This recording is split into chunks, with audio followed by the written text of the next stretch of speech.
Ready? Yeah. Okay. So first thing that we need to really clear out is the stigma that you all call whatever you wear here a shirt. And that is not the right terminology. Okay? Whatever you wear from your waist up is actually a top. As you wear on the top of your body. Anything that you wear on the bottom, guess what it's called? Bottoms. Right? So a short pant, skirt, whichever design they are, whichever pattern it is, it's called bottoms. And whatever goes on the top, it is, even your sweatshirt, it would be called a top. Okay? Now, why is it called a shirt? Because it has a collar and it has what is called a placket. Okay? So you need to be able to open it completely to be able to put it on.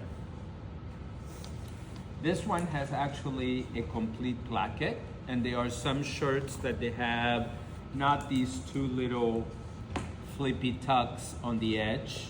Still will be a shirt. So anybody doesn't know what a placket is? Okay. A placket is what is called a reinforcement area where you're going to have your closure. And I don't say buttons and buttonholes because we could have snaps, or we could have hooks, right? Or we can have Velcro. So any closure.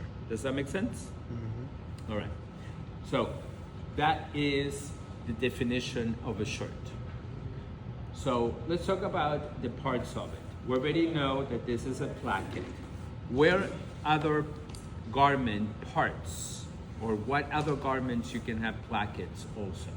Pants. Huh? Pants. Where? Or a zipper. Or a Right. fly. So that extension that is on the inside of your pair of pants is called a placket. It's like a protective shield just in case you zip up and something gets stuck in there, right? And that goes for men and women. Things happen, okay? So that it would be a placket. Where else do you have a placket? Jackets. Where? On the front? Yeah, but that's the same place. Where else you have plackets? Sleeves. So this is a placket. I'm sorry, I tried to find a solid color shirt so it will be easier to see, right? Unfortunately, this was the only one that was $8. What was the definition again for placket that you said? It was like It's a reinforced area for opening and closing. So for you guys, when you're going to be designing, something that you had to be mindful, because I know that a lot of us, when we draw, and listen, I include myself because I used to do that too. When you draw a button on your design, you draw it on the front of your garment. Do you see the placket and the button? No, because it's actually in the back. Okay? Look at my jacket. I don't have a placket, I have a slit. But look at where my buttons are. Right? So where is that opening lining up exactly where your elbow line goes? Okay? So where your shirt have the seam on the underarm, that's not where the opening is because it will be right here. It's uncomfortable. You get stuck with whatever you do. It is in the back. Now, what is the purpose of the placket? Because it is in the middle of nowhere. And if you're a little rough on it, then it will rip all the way through. So this reinforcement is what is keeping it from ripping. Does that make sense? Okay? That's why we have a placket right here. And probably the hardest part to actually sew for your shirt. Okay? I'm not going to sugarcoat it. It will be. The placket in the front, you can figure it out. But this one, I respect it. And you guys are going to impress me because you're going to do amazing on it. Right? Right? Yes. Thank you. All right.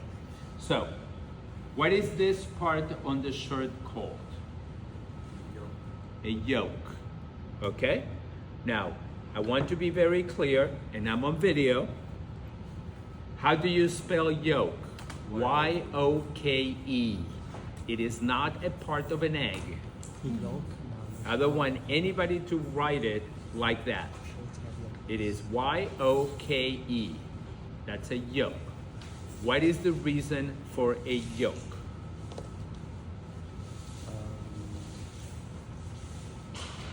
No? It's cut on the bias. Yeah. Huh? It like gives. It's usually cut on the bias or something, right? Not necessarily. That's more of a design It gives reason. you like more of a relax. No. Give more room in the bone. No. You guys did your basic sloper, right? You guys remember you used to have a dart here? Do you see the dart? Get rid of No. this. Well, actually, we learned methods to manipulate seams and darts. So what we've done is we have included it inside this seam. And now I like that I have actually a plait, because if you look at the yoke, it's following exactly the line of the print on the fabric.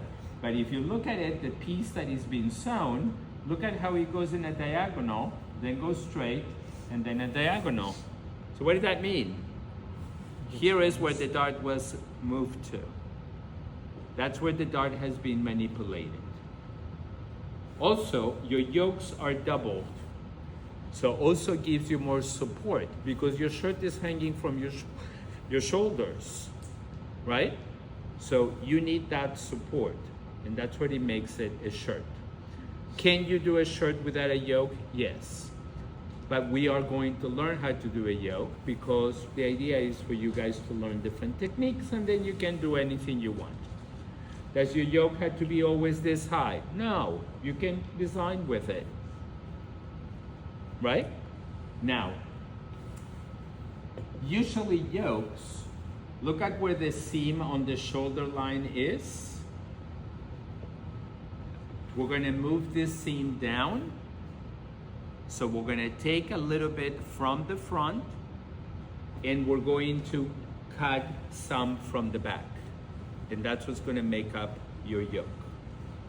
Okay? Then we're going to have cuffs, right? And you guys remember, because you guys have been working or finished your book of stitches, right? We're going to do flat felt stitch on the side. See that we have it right here? Okay? So we're going to change the seam allowance so it will be easier for us to create the flat felt stitch here.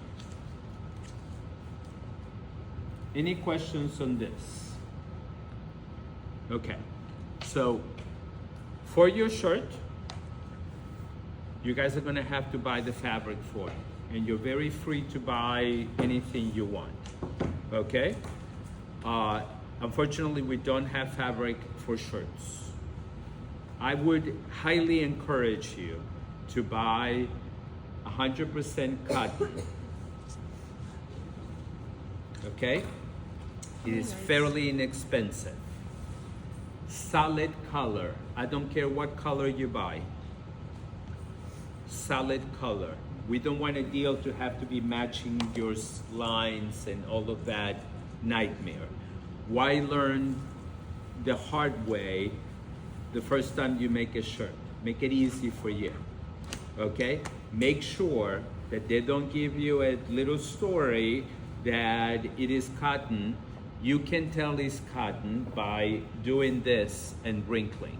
If it doesn't wrinkle that way, or you feel that it's kind of plasticky, don't get it. Get a very inexpensive fabric. It's called poplin, P-O-P-L-I-N.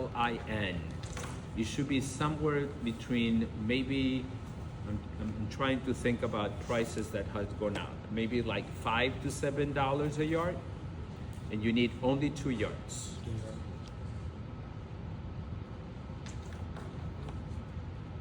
What was the name? P-O-L? Poplin, P-O-P-L-I-N. Now, not everybody knows what it is. Think about a men's shirt. If you're a man, you have probably a dress shirt. If you're a woman, you probably have a white shirt, or maybe you've seen your father or somebody that has worn it with a tie, right? That is poplin. Please, guys, do not make your life complicated. Try not to have any spandex. First of all, it is so hard to sew because you have to be fighting with the stretchiness of it, okay? Just make it plain. If I recommended the other day, we were talking about that place on not far from here, I think it's in Little Haiti, Borten. They will have really great prices. You can go to, I'll give you the address in a minute. I don't know where my phone is. Oh, it's being used. Anyway, I'll show you the address. I would have said Joann's, but they're closed, right? Not my favorite place. You can go to Carol's, which is the closest one from here, right? He has given Bright Fabrics the last time, but just if you are unsure, get a little swatch and show me. And then to make sure you buy the right fabric. And it should be fairly inexpensive. Don't spend a lot of money. If you go to Mood Fabrics, they're not gonna tell you that they have poplin. They don't know. And that's a problem with a lot of the fabric places, that whoever is the salesperson really doesn't know or understand, okay?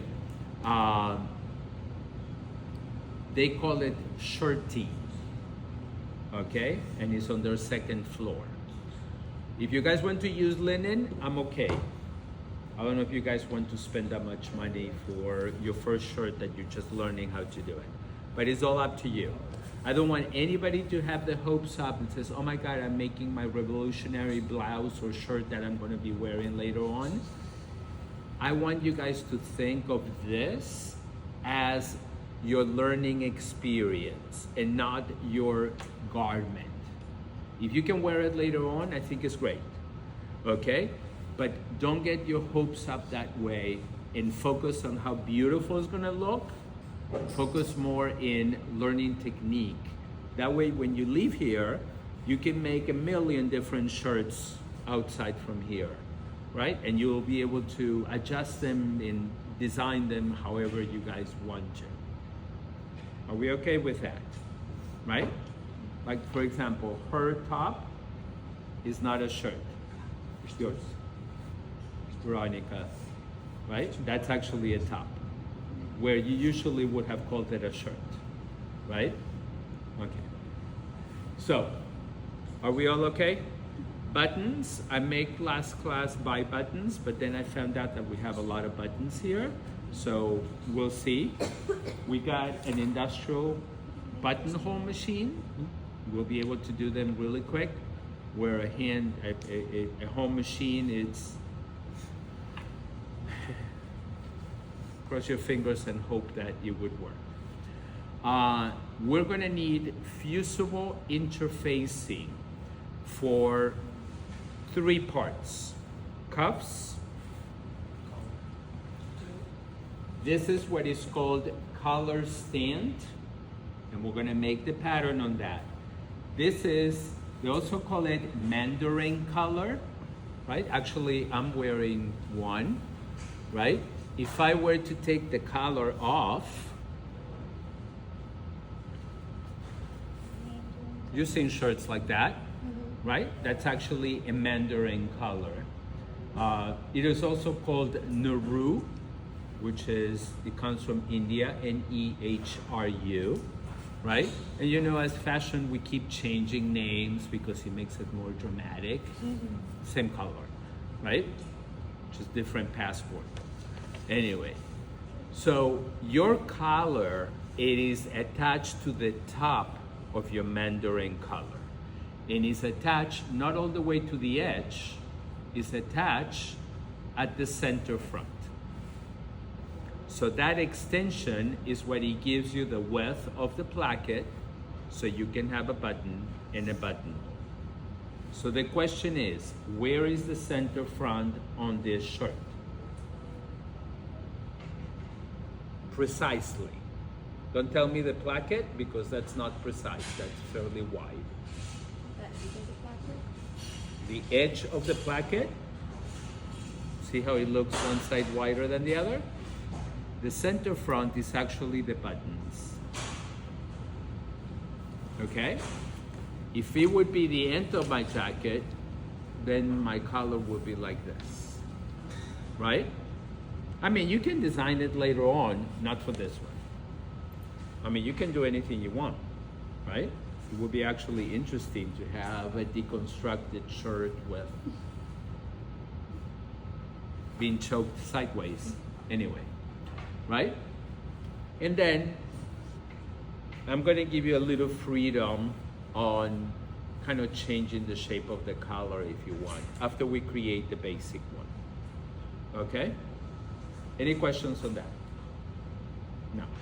So, I'm going to also teach you at the very end what is called a cutter's must. A cutter's must is what the designers, the pattern makers create when they're sending it out to be cut. So what does it mean, a cutter's must? It's a list of all the pattern pieces per fabric. So that way, when you end up cutting it, you're not missing any piece. Let's imagine I end up cutting 500 of these shirts with this, and I forgot to put one cuff. Well, it probably could have fit with all those 500 layers at once, but now that you forgot, now I had to go back and use more fabric to lay it down to recut only those cuffs, right? So a cutter's must, it gives you a list so you can follow and make sure that you have every single piece that you need to actually cut and construct this garment. Okay? So for your fusible interfacing, I'm going to give you a swatch. I'm going to bring it from my office, I forgot, of a very much lighter weight than the one that you got, you know, that bigger yards on it. That one is called a non-woven interfacing. And unfortunately, it rips very easily. And then when you put it on your collar that goes around your neck, if it's ripped across on the bias, it would rip on the inside. Why is that one really good? Is for waistbands, because waistbands always go on the grain line and they hasn't have a chance to pull or rip.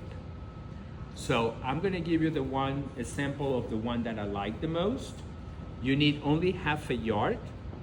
It comes only in black and white, okay? So if you're doing a light color garment, you're gonna use white. If you're using a dark color garment, you're gonna use black. Now here is the question. You get into a bright red. Should I use white or should I use black? Use your judgment. Probably I would use white. If I had royal blue, I would use black, okay? Why is it so important? Because when we do the buttonholes, it's gonna make a hole through it, and then you're gonna end up seeing the little black or the little white edge on a colored shirt, right? So we need to think about those details. You need only half a yard, and it's going to be only the collar stand, the collar, and the cuffs.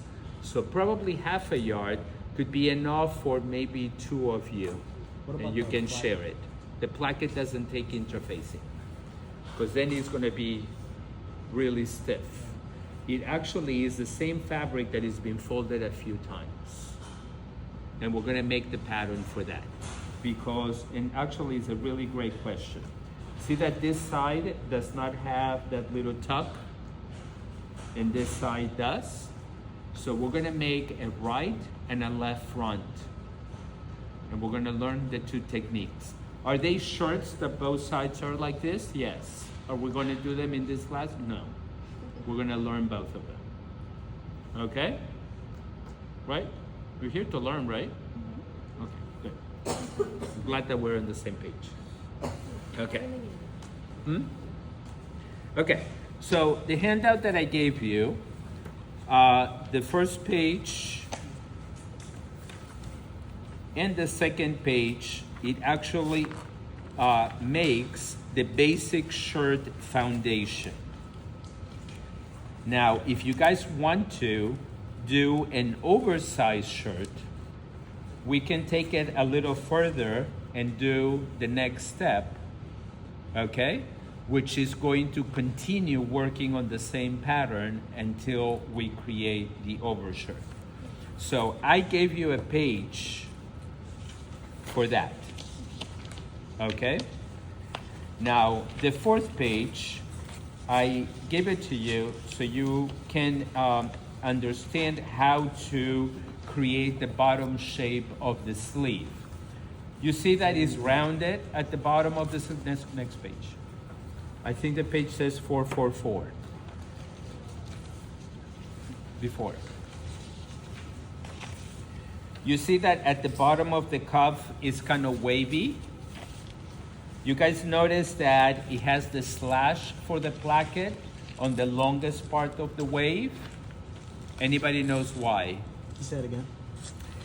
See that there is a slash for the placket and is rounded and longer where the slash is. Anybody knows why? Because when we bend our arms, this length become longer. If we don't adjust that, then our sleeve would look like this. Okay? It's all about functionality. Okay. And we're gonna do like a regular shirt. We're gonna do a couple of pleats here. Okay? If you guys want to learn how to make gathers, we can switch the pleats into gathers, but we're gonna make the pattern with pleats. Okay? And then last but not least, we have our color and our color stand explanation. The cuffs and the placket, I will not use the book, I will explain it myself. See you later. Okay? Any questions? I've seen some shirts that the placket will hide the button. That's called a concealed placket. Yes. So you have a placket, but it actually has a fold that goes on top of it. So it's stitched right here, right? And then your buttons and your buttonholes are on the inside. Yeah, we're not gonna do this, but I can explain it to you I've if seen you're this- interested in doing it later on. I've seen the same thing with I have a pair of jeans that have that for the button. For the fly is different because you don't have a zipper. You actually have buttons and buttonholes, right? Yeah. But this, Giorgio Armani used to do a lot. That's a design choice. Okay?